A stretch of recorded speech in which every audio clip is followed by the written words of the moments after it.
السلام علیکم دوستانو. نن د افغانستان او پاکستان د نولس کلونو لوبډلو په اسیا جام کې خپل لومړی لوبه ترسره کړل. دا لوبه کې افغان لوبډلي لومړی توپخانه ترسره کړل چې ډېر شرمونکی توپخانه ترسره کړل. یوازې یو لوبغاړی وتوانېدی چې 15 منډې جوړې کړي، خو نور ټول لوبغاړي په ډېرو کمو یوه دوې منډې هاوټ سوله چې افغانستان ټولې 50 منډې جوړې کړلې چې دا د دوی دپاره ډېر زیات بد خبر دی.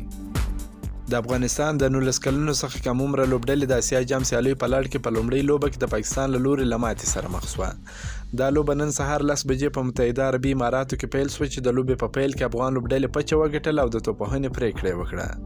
د افغان لوبډلې د توپخانې له پیل سره د تمې خلاف لوبه پیل کړه او پر لپسې وکټ یې له لاسه ورکړې. هیڅ لوبغاړی ونه توانېدی چې په وکټ باندې پاتې سي او لوبه پر مخ یوسي. همدا و چې افغان لوبډله په 50 منډو ټوله آوټ سوله. یوازې ننګیالی په دې بریالی سو چې 15 منډې جوړې کړي. بلور ته په توپ اچونه کې افغان لوبډله بیا د توپخانې په پرتله شوه، که څه هم د 50 منډو هدف دفاع ونه کړه سوه، خو پاکستان یې پرې نه شو چې په اسانۍ سره یاد هدف ترلاسه کړي، بلکې 6 لوبغاړي یې ترې وسوځول. په دې سره پاکستان لوبډلې د اسیا جام سیالیو په لړ کې په لومړۍ لوبه کې افغان لوبډلې ته په 4 وکټو ماتې ورکړه. په توپ اچونه کې نور احمد لکنوال 3، بلال سمید 2، اظهار الحق نوید 2 وکټه ترلاسه کړل. کوم دا ویډیو خوښه شوی ویډیو در سره لایک کړئ، که په دې چینل کې نوی یاست د چینل هم در سره سبسکرایب کړئ. د نور تازه معلوماتو لپاره هم زموږ سره اوسئ. تر بلې ویډیو پورې د الله په امان.